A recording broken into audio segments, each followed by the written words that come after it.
Look, all I know is that there was a fair and free election held, and the people of New York City voted for a man who was qualified to be mayor legally. I don't give a damn if he's an immigrant. I don't give a damn about anything about him. He's a U.S. citizen who meets the qualifications, and he won. So hooray! People vote people in, and then they get to hold them to account. If you don't like him, where were the alternatives?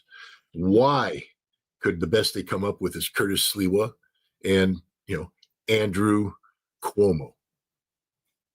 You really telling me a city of 12.5 million people could only come up with those two guys to oppose this guy? I mean, if you don't like him, come up with somebody better.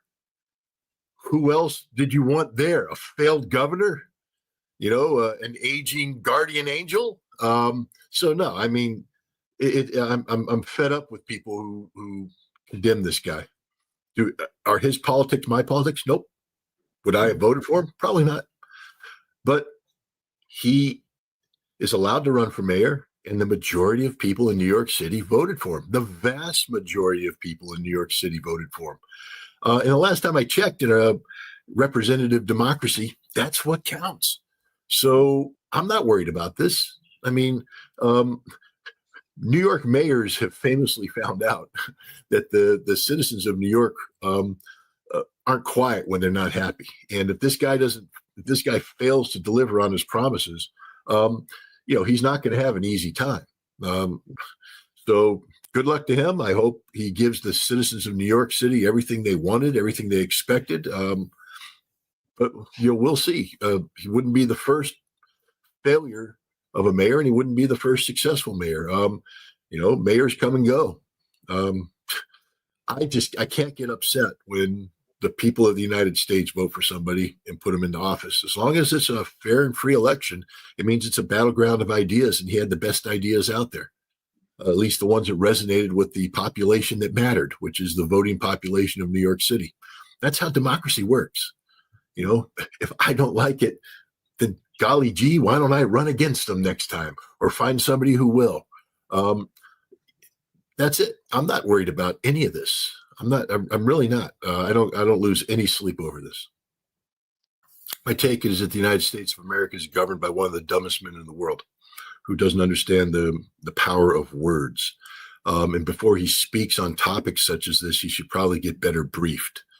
This is a man who was told that the Russians had carried out 2 nuclear tests, one of the Burevestnik nuclear-powered cruise missile and the other of the Poseidon nuclear-powered underwater drone.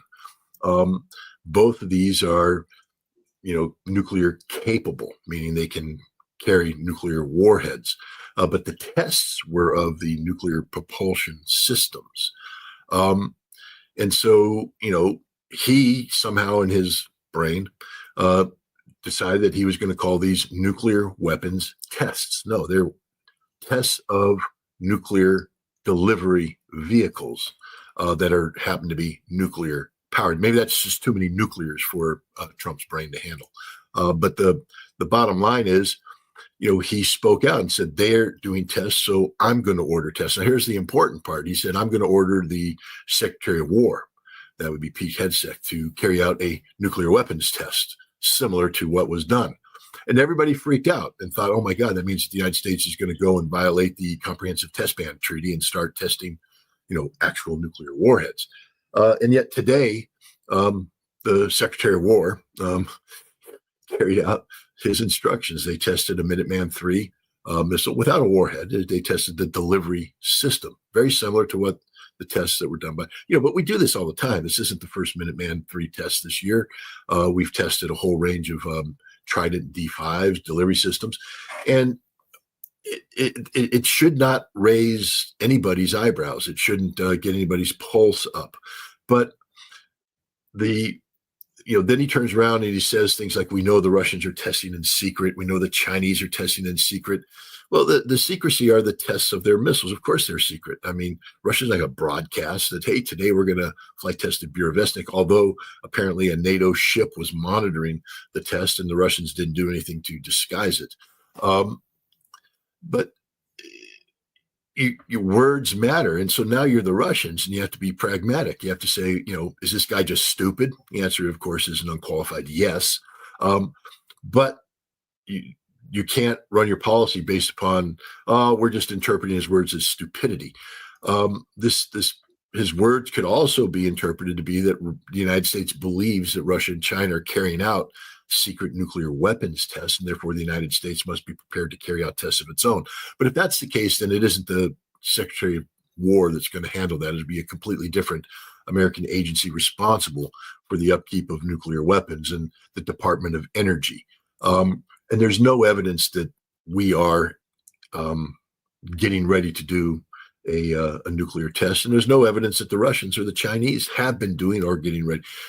All countries do what are known as subcritical testing. That is, we test the nuclear device model in a manner that tests everything except the actual fission event. We don't get that fission event, and then we extrapolate based upon data whether or not the weapon would work, etc. Everybody does that, and that is in compliance with the Comprehensive Test Ban Treaty. But now the Russians are listening to the president's word. You see, the Russian president told his foreign ministry and intelligence services and defense department to assess what the president's saying. Hey, guys, if you're watching this show, I just told you what I think it is. Don't panic. This is just Trump being Trump. Sorry about that. But, the other thing people need to understand is that the United States Congress is funded every year the Department of Energy to be prepared to resume nuclear testing on short notice if needed. And there's a lot of pressure here in the United States for the U.S. government to withdraw from the Comprehensive Test Ban Treaty and begin testing of nuclear weapons designs. Our bombs are old designs, and many of these bombs have to be all the bombs eventually have to be maintained over time. They're not just the plutonium pits which have to be reworked and upgraded over time, but there's also other nuclear isotopes that are involved in this that lose potency over time, and certain gases have to be reinserted in certain quantities. A weapon has to be maintained, and if you want a nuclear deterrent system, you have to be assured that the weapons will work as designed, or else, because if you're not assured, the enemy's not going to be assured. And if they think your weapons aren't going to work, you lose that edge. And so there are many people saying, look, our weapons are so old, we need to do some testing, limited testing, just to confirm that what we're doing works. The weapons worked as designed. Maybe we have some new weapons that we'd like to test, the W76-2 low yield nuclear warhead. We'd like to test that to confirm that works as advertised. But so far, the treaty is held. Our commitment to no nuclear testing stands, and I believe it stands to this day. I don't believe the president has given any direction to anybody involved in actual nuclear weapons testing to begin to prepare for a nuclear weapons test. He simply, because he's dumber than dirt, he uses words that have meanings that he doesn't mean to impart. That's what I think is going on here. Well, first of all, we're dealing with a president that doesn't understand effective staff work and doesn't understand what it means to be part of a team. He envisions himself as the captain of a team that, he doesn't trust. He only trusts himself or a handful of people around him. Tulsi Gabbard was made the director of national intelligence, but we saw early on in her tenure that, he doesn't heed her advice when she spoke to him about Iran, for instance, and their nuclear program. And I would imagine that today, when she speaks about other issues like Venezuela or Russia and nuclear weapons, that he's not heeding that as well, that he listens to a tighter inner circle that she's not part of. It appears that he listens more to the director of the CIA, who is, more politically aligned with Trump. He listens more to Marco Rubio, which I just don't understand, because Rubio hates him with a passion and despises him. And yet he's empowered Rubio not just as a Secretary of State, but as the National Security Advisor, which means Rubio runs honcho over all of these policy issues. He listens to Sebastian Gorka. He listens to, Keith Kellogg. The person he should be listening to is the person that's empowered by law to talk to him. The presidential daily briefing is done by the Office of the Director of National Intelligence, not by the CIA. And so it's Tulsi Gabbard that is the one who is supposed to be providing him with the daily dose of information. But this president has boxed her out, and she has a specific politicized job to do, which is to go back and put her focus on the 2016 Russiagate scandal. And she's doing that job very well, but she's not. The job of the Director of National Intelligence isn't that of a forensic investigator. They should be looking forward, looking into the future, providing the president with the best intelligence possible about the world we live in. And unfortunately, the person that's best positioned to do that isn't being allowed to do that. Welcome to the cult of personality, because that's what we have. We don't have a functioning democracy. We don't have an institution that respects diverse opinions and respects the process of debate, dialogue, and discussion that normally is supposed to take place as complicated policies are put together. This is how you get a bipartisan consensus on things, so that as policy can go forward, you have support on both sides of the aisle. This is a winner-take-all approach by a man who views himself as a literal king. He doesn't view himself as the president of the United States. He views himself as the dictator of the United States. And it's a cult of personality. It's literally what Donald wants, Donald gets. I mean, when was the last time you saw an American president gather all people around, put their hands out as if he is the conduit to God, praying to God through him? In America, where state religion is verboten, and yet he's posturing himself as if he is the conduit to God for so many. This is dangerous. I mean, this is really, really dangerous. It's dysfunctional in terms of actual democracy. It's dysfunctional in terms of how this constitutional republic is designed to work. It's three separate but equal branches of government. And yet what Donald Trump is doing is bullying both the judiciary and the legislative branch into falling in line. He said if people go against him, he's going to ruin them. He's talking about Republican senators. This is very, very dangerous times that we live in, because we are governed by a man who appears not to recognize constitutional limits and appears to be prepared to put all the power that does in fact accrue to him to use it in any way he sees fit. The Constitution be damned.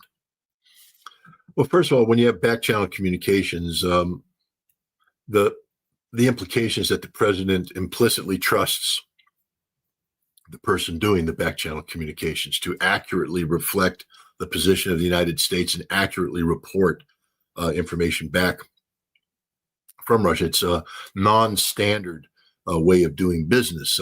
It's been done forever. I mean, JFK famously had several back channels into Khrushchev that helped bring the Cuban Missile Crisis to a close. Even during the Biden administration, when Joe Biden wasn't interfacing with Vladimir Putin at all, there were back channels taking place. The CIA, was definitely involved in the back channel between Narishkin and who was the CIA director under Biden. Burns, maybe, William Burns.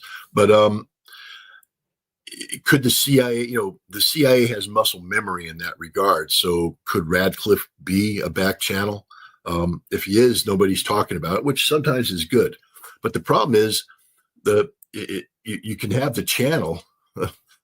It's like AI, you can have AI, but if all you do is feed it garbage, the AI is going to spew garbage. I mean, this is the way it is. What's going into this back channel? Who's advising the president, and how is the information coming back being given to the president? I mean, obviously, this would be a back channel outside of the normal Director of National Intelligence, bailiwick, and so it's not being factored into the Russians. I mean, Donald Trump said something the other day that raised my eyebrows. He said, "We are in negotiations with the Russians about arms control." But every Russian I've talked to says there's nothing going on, nothing. I mean, so is there a back channel where it's being whispered? But then who backstops them? The arms control network here in the United States is gone, finished, dissolved. There is no dedicated Bureau of Arms Control. It's been melded. Arms control responsibilities have been melded into State Department bureaus now that also do counter narcotics and counterterrorism. So there's no dedicated group. And the 1,300 State Department professionals were fired on July 11th of this year. These were the people that did arms control, the Russian specialists and others. They're gone. So who's doing the work? And this is the danger. And it's something I've been saying all along. The danger is if you don't have a team of people that can contact their counterparts in Russia, the vacuum of information that's created, creates the opportunity for the Russians. Now they have to speculate.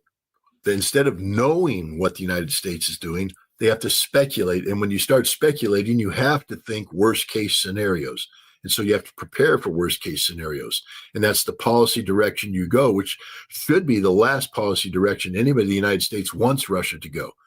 The Trump administration is paying the price for this narcissistic egomaniac who, wants to run the presidency as a cult of personality instead of this chief executive of an executive branch of government that has a bureaucracy and an infrastructure and a methodology in place for making policy and overseeing policy, implementation of policy.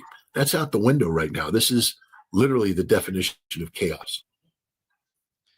Scott, my understanding of what's going on between the United States and Russia when it comes to the conflict in Ukraine, whenever someone talks about the situation with Ukraine, or somehow Donald Trump's every time he comes out, he says something new, or he repeats the same sort of rhetoric. But we cannot learn from the United States what's going on between the United States and Russia. But when Russia comes out this way and Putin says this is a serious issue, it means something, I think, for us. They're not going to panic easily. When they say something, they mean it. That's problematic, in my opinion. That shows how fragile is the communication between the two countries. Yeah. First of all, there's no panic in Russia. I mean, there's no panic at all. They're just doing businesses, as they see fit. Russians take treaties very seriously, and the Comprehensive Test Ban Treaty is a foundational, treaty document for arms control. And it's a very serious thing if one side is talking.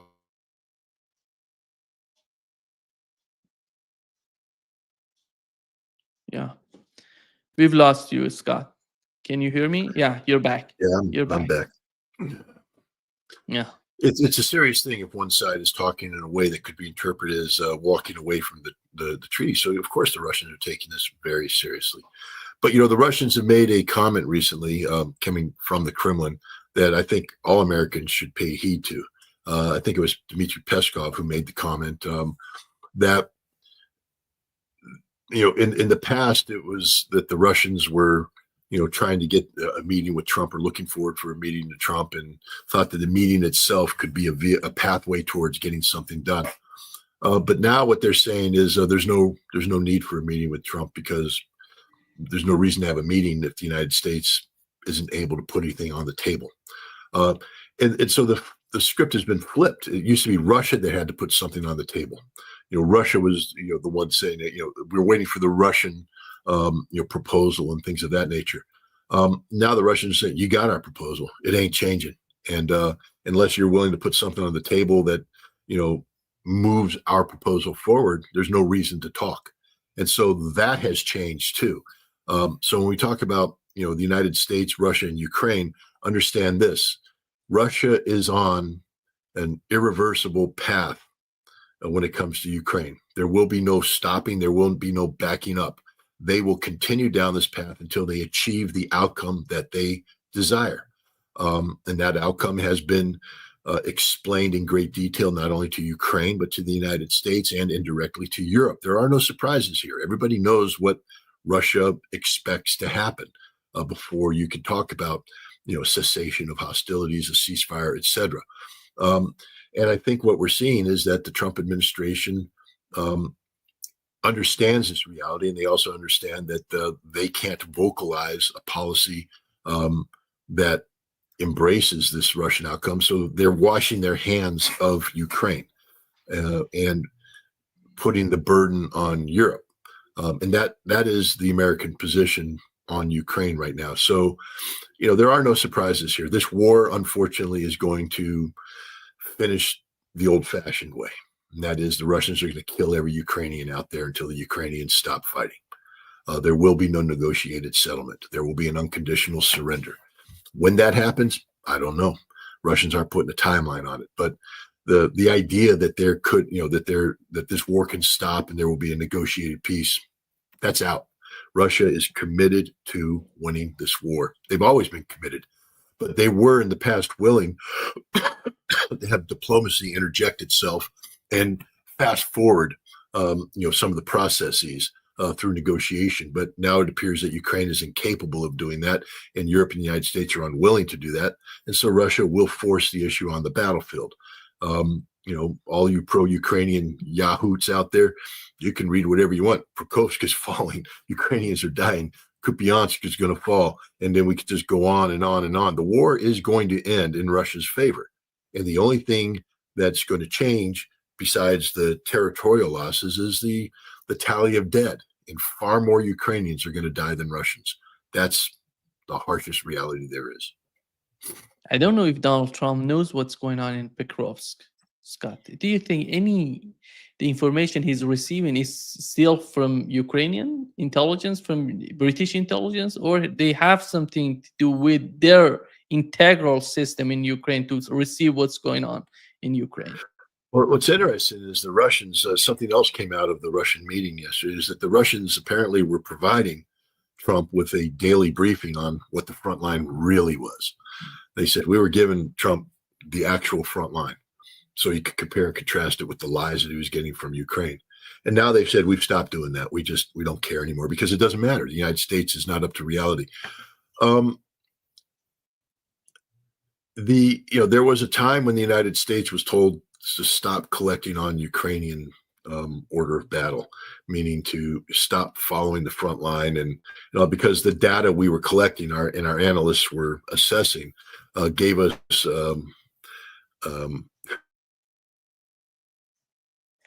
yeah. We cannot hear you, Scott. Yeah. Gave us a result that was different from what the Ukrainians were selling us. And so we were told that we accept the Ukrainian version of events, and that's what would be briefed and such. We're fully capable of knowing the truth. We have intelligence capabilities that can ascertain the truth. We're also fully capable of cooking the books. There was a famous intelligence analyst in Vietnam, Adams, I think his last name was, Sam Adams, and he talked about just how the CIA and the Pentagon cooked the books on enemy casualties, wildly exaggerating the enemy casualties so as to make it look like the North Vietnamese and the Viet Cong couldn't sustain this fight, when the truth was known to people like Adams and others who were doing the assessments. We can lie all the time. We're very capable of lying, but the lies that we tell are actually based upon the truth. For instance, I can guarantee you that the CIA knew that there were no weapons of mass destruction in Iraq. They knew because I knew and I told them, but they were told to cook the books. And so they did. And I can guarantee you there are intelligence analysts in the United States who know the truth about what's going on between Russia and Ukraine, but they're not allowed to tell the truth. They have to cook the books. Junior analysts have access to raw data, and they assess that data. But then when they prepare reports, they send it up to mid-level management, who's been instructed by senior management that there are certain, angles and caveats, et cetera, that have to come into play. And middle management starts massaging the data, sending it back for a rewrite or a relook, or just rejecting the report, putting it down as a footnote. And so it gets massaged till it gets to the top. And then, the job of the senior guys is to make the consumer happy. make the president happy. The president wants to believe that the Ukrainians are winning. So here we provide you a brief, Mr. President, the Ukrainians are winning. And the president, oh, good, they're winning. So we now can do this, that, and the other thing. Unfortunately, that's where we are in the intelligence business today. We get back to Tulsi Gabbard. It's her job to stop that nonsense, but she's been pushed to the side. John Radcliffe, unfortunately, has been demonstrated to be an absolute liar and manipulator of intelligence. I'll give you a brief example. If you go back to the issue of Russiagate 2016, Radcliffe knew that Tulsi Gabbard was getting ready to release a report.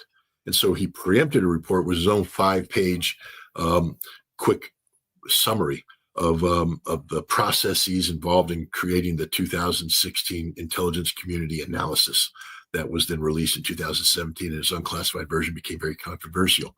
And he lied, straight out lied about the processes, who was involved, the timetables, etc.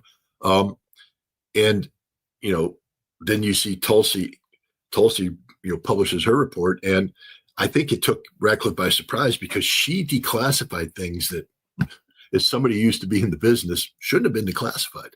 I mean, it gave away an awful lot. But by declassifying it, she eliminated any chance for people like Radcliffe and others to politically whitewash the event. But it showed everything about his memorandum was a bald-faced lie. Why did he do this? Because the person responsible for the intelligence community assessment was the same person briefing President Trump. She was a CIA official. She was briefing the president. And once Tulsi Gabbard went forward with her revelation, this person was fired. Her clearance was revoked for cause. But Radcliffe was covering for her. That's the reality of the intelligence business. I'm not here to tell the truth. They're here to protect those who tell lies. Donald Trump, the cult of personality. I mean,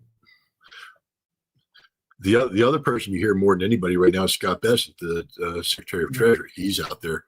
What you don't hear from is Marco Rubio. He's silent. There's a reason why. Marco Rubio is a political competitor to Donald Trump. Donald Trump knows this.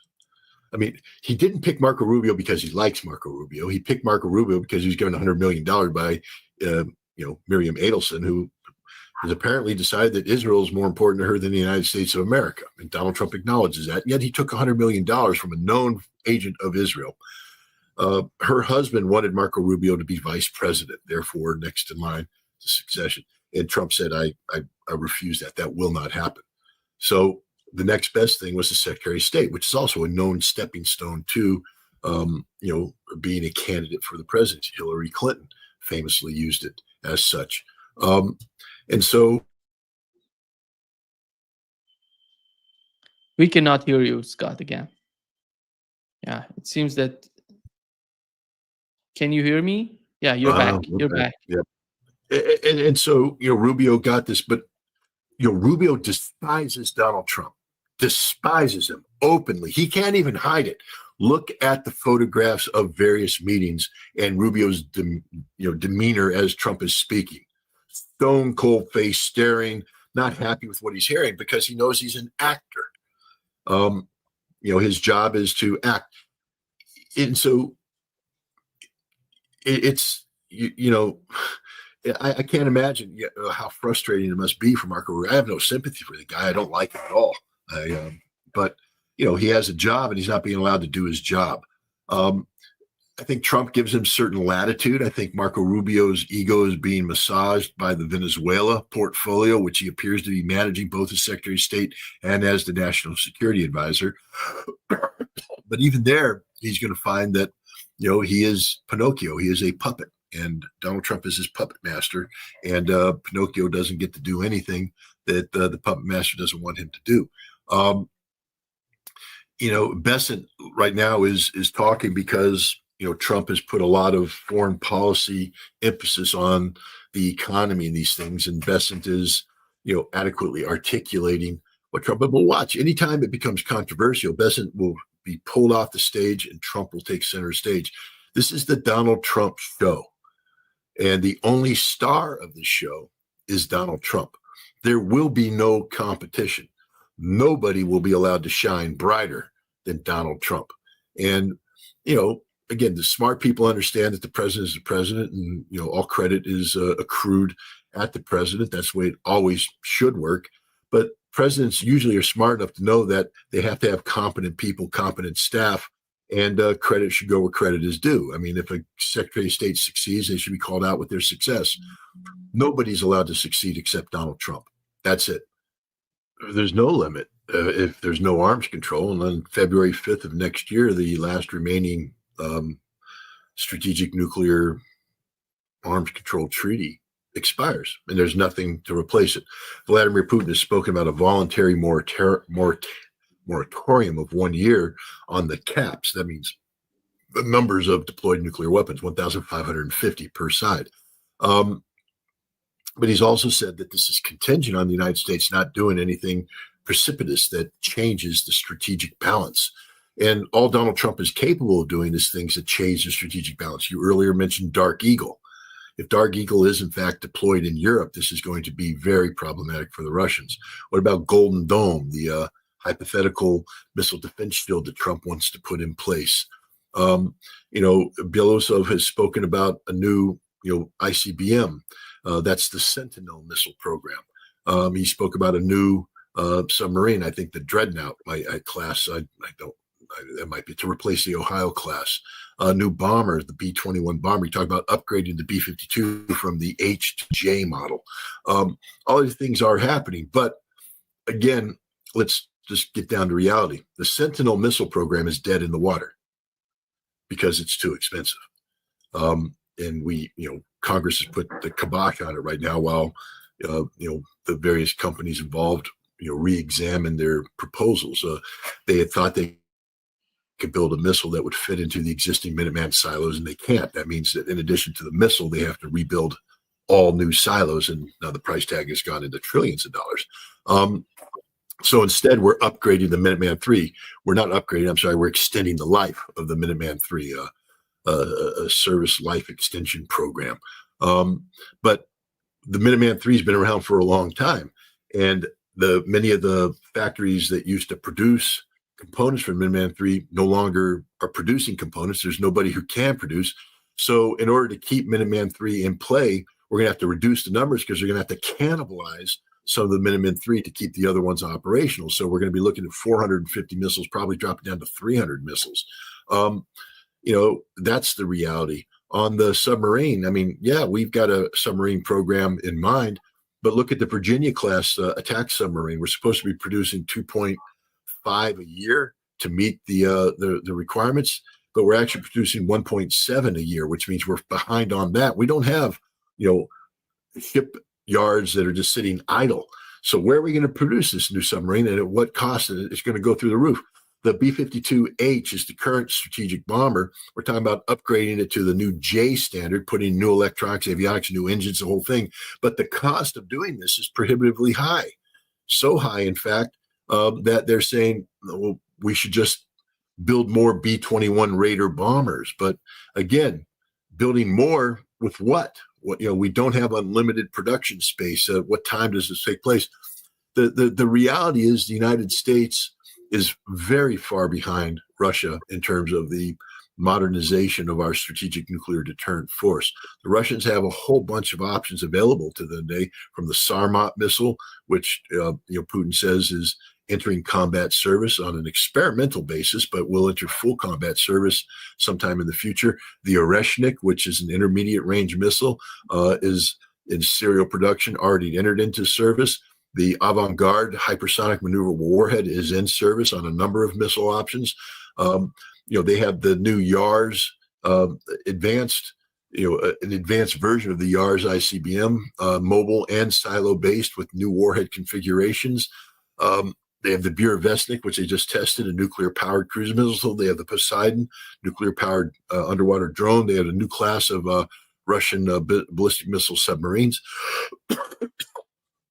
The Russians are ahead of us because they've been making the investments necessary to have this potential.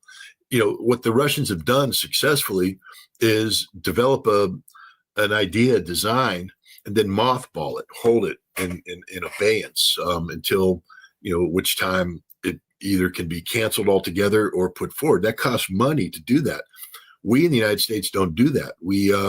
Our defense industry isn't about doing what's best for the defense of America, but it's doing what's best for the shareholder, for the board. And so everything is done with the bottom line in mind, how much money they can make from the American taxpayer. And so we get weapons that are very expensive, take a long time to build, and aren't very good, whereas the Russians get weapons that are very good, not so expensive, and can be built in a relatively short period of time.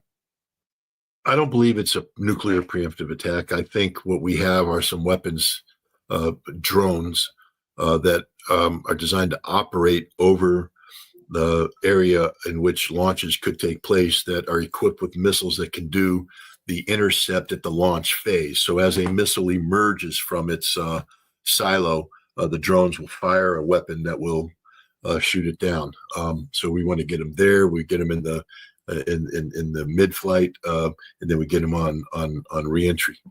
So we want to attack their systems at all phases. But it's not a nuclear preemptive attack. It's about surging forward certain drone capabilities that hover in the vicinity of the area, and then when a missile is launched, they'll fire an interceptor. But I think we're talking about two separate things that might not be linked. I think the Russian president is vocalizing a reality that has people like Mikhail Khodorkovsky, I believe his name is, or Khodorkovsky, the former energy oligarch that was arrested and imprisoned by Putin, then released, and was allowed to go to London with billions of his dollars.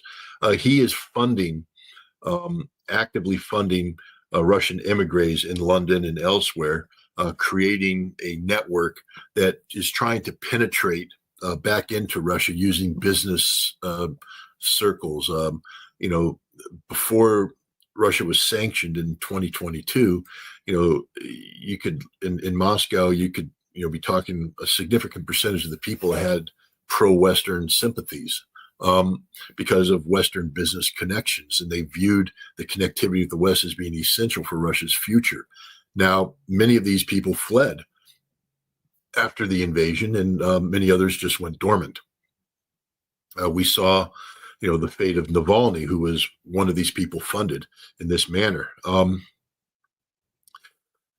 They aren't very effective, but they are a persistent problem, and the Russian president has decided to call them out.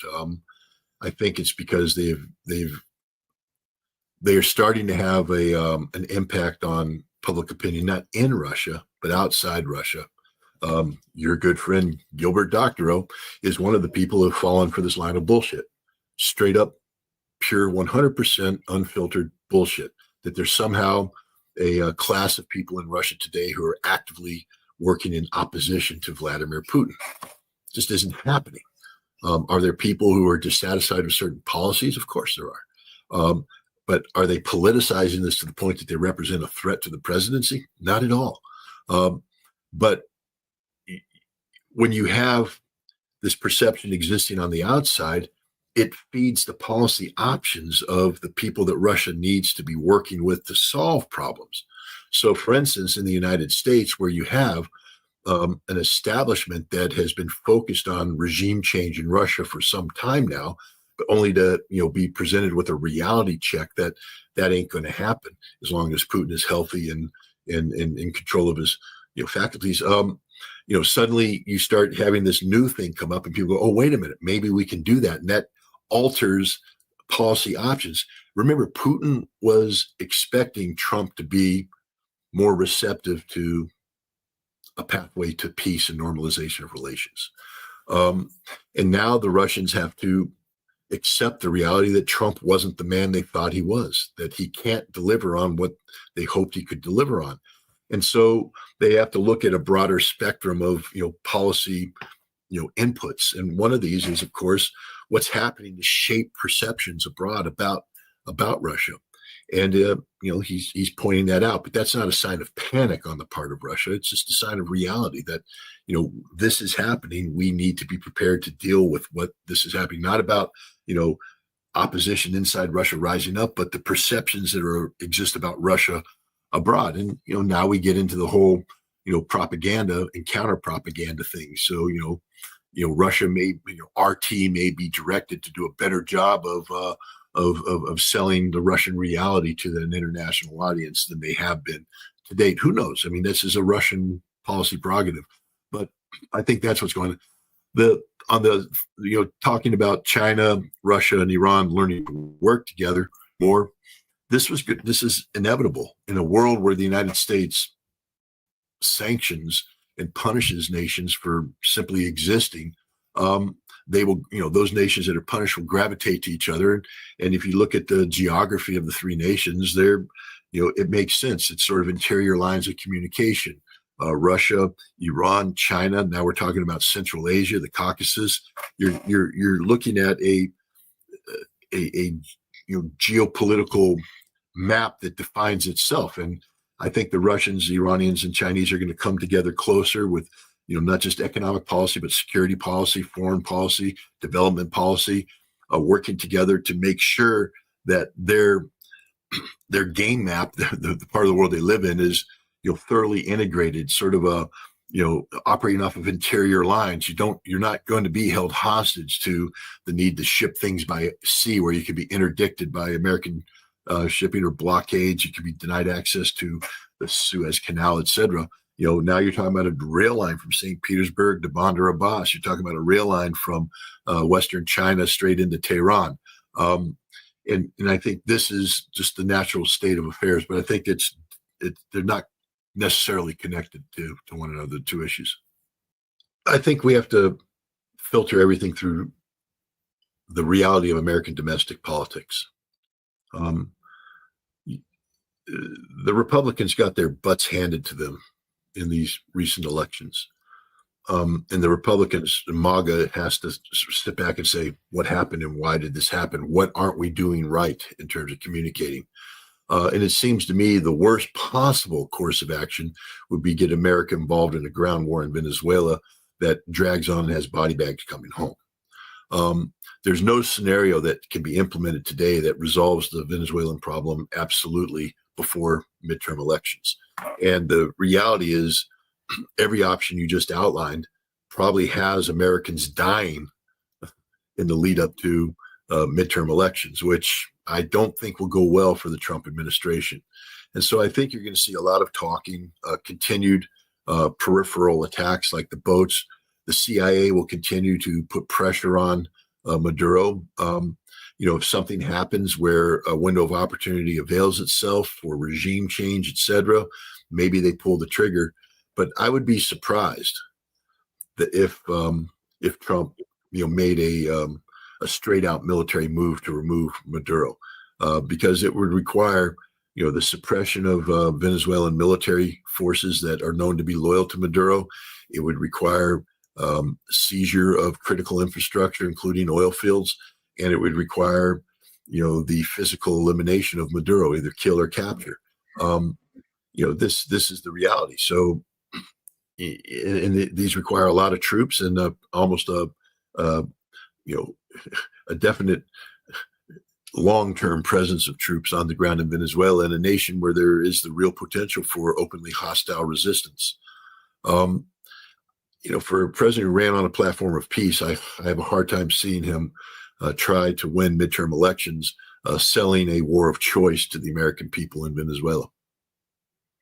Do you think that Venezuela is receiving aid from Russia, Iran, and China? And how deep are they helping Venezuela if that's the case? I believe they are. I believe we see evidence of that. I don't know. We have some people in the Russian Duma talking about Oreshnik going to Venezuela. I don't think so.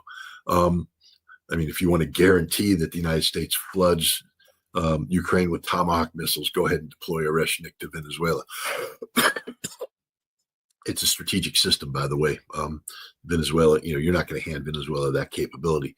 But I do see anti-shipping capability, anti-air capability, maybe some training assistance. I do believe the three nations, but the reality is Venezuela is a long way from any of these countries. And once the war starts, Venezuela will be cut off. So you're not going to be able to have an active supply line, supplying weapons and such. And so the best bet for these people is to, maybe shore up Venezuela's defenses where there are some deficiencies, but to seek a nonviolent outcome to this, use diplomacy to your advantage. And, there's an opportunity now because of the reality of American domestic politics. Again, I can't guarantee what Donald Trump's going to do, and maybe he'll wake up tomorrow and say, launch the boats. But I believe that if he is to strike Venezuela, it has to happen very soon and very decisively, so that he has victory presented to the American people by the summer of 2026. Otherwise, if you're caught up in a quagmire where body bags are coming home and there's no firm victory, this will not go well for him at the polls in November, and then his presidency is over. Yes, he'll have 2 more years, but he'll be fighting impeachment from a Democratic-controlled Congress. So I think you have to factor domestic politics into any discussion about the potential conflict with Venezuela. I think Venezuela can be boiled down to one thing: Marco Rubio. This is Marco Rubio's pet project, and I think to keep Marco Rubio, as Secretary of State, Marco Rubio isn't going to allow himself to be run over by Donald Trump on everything. You see the dissatisfaction in his face when he's sitting in the room when they talk Russia and Ukraine. He's just not happy. I think you would see similar dissatisfaction on the Middle East. How do you keep Rubio in place? Venezuela. And I think that this is what's happening here. This is Marco Rubio's pet project, and I think that's what it's. I don't think you should read anything into it more than that. Rubio has always sold it as being anti-Russian, anti-Chinese, anti-Hezbollah, anti-Cuban, but it's always been about Marco Rubio playing off of his Cuban background to talk about opposing nations that that operate outside of the sphere of control of the United States. And I think that's what's going on here. I wouldn't read anything broader into that. I think this is a project given to Marco Rubio by Donald Trump to keep him in the game.